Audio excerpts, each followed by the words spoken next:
برطانیہ کے شہر بریڈفورڈ کی جامعہ الہدیٰ مسجد میں تحریک ختم نبوت کے سلسلے میں خاتم النبیین کانفرنس کا انعقاد ہوا، جس میں الشیخ سید توصیف الرحمان راشدی نے ختم نبوت کے حوالے سے خصوصی خطاب کرتے ہوئے کہا، پیارے نبی آخری نبی ہیں، آپ میرے پیارے نبی صلی اللہ علیہ وسلم کی آخری امت ہیں۔ ابو داؤد ترمذی میں رسول کریم صلی اللہ علیہ وسلم کا یہ فرمان موجود ہے کہ میرے بعد 30 کذاب آئیں گے، ان میں سے ہر ایک اللہ اور اس کے رسول پہ جھوٹ بولے گا اور کہے گا میں اللہ کا رسول ہوں۔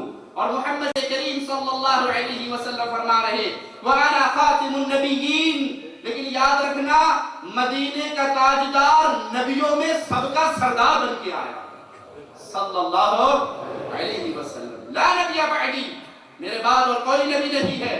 جو یہ اعلان کرے وہ اللہ پر بھی جھوٹ بولتا ہے، وہ اللہ کا بھی دشمن ہے اور وہ محمد کریم صلی اللہ علیہ وسلم کا بھی دشمن ہے۔ ان کے علاوہ دیگر مقررین نے بھی خطاب کرتے ہوئے اللہ صلی اللہ علیہ وسلم زور دیا کہ اللہ تعالیٰ کو ایک اور وحدہ اور لا شریک ماننا نے بھی خطاب کرتے ہوئے آخری اس بار حضرت محمد رسول اللہ صلی اللہ علیہ وسلم کی رسالت اور ختم نبوت کو زبان اور دل سے قبول کرنا ہر مومن کے لیے لازم ہے۔ ختم نبوت کا مطلب یہ ہے، اللہ رب العزت نے قرآن پاک میں کہا تمت کلمت ربک صدق و عدل، سچائی اور انصاف کی وہ رہنمائی جو آسمان ہوا کرتی تھی پوری ہو گئی۔ رسول اللہ صلی اللہ علیہ وسلم خاتم النبیین ہیں، آخری نبی ہیں۔ آپ کی ہستی سب سے افضل و اعلیٰ ہے، اسی طرح آپ کی بات بھی سب سے افضل ہے۔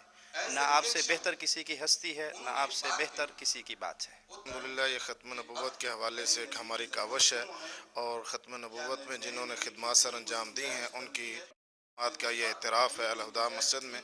نبی اکرم صلی اللہ علیہ وسلم سے محبت کا تقاضا یہ ہے کہ ہم اپنی زندگی کے ہر معاملے میں آپ صلی اللہ علیہ وسلم کے قول اور عمل کو اپنے لیے اسوہ حسنہ سمجھ لیں۔ انہوں نے کہا عقیدہ توحید رسالت اور ختم نبوت میں گہرا تعلق ہے، ان عقائد کو ایک دوسرے سے جدا نہیں کیا جا سکتا۔ ختم النبیین کانفرنس سے علماء کا کہنا تھا کہ ان حضرت محمد رسول اللہ صلی اللہ علیہ وسلم آخری نبی ہیں، ان کے بعد نہ کوئی نبی آیا اور نہ کوئی رسول آئے گا، اور اس عقیدہ کو تسلیم کیے بغیر مسلمان نہیں ہو سکتا۔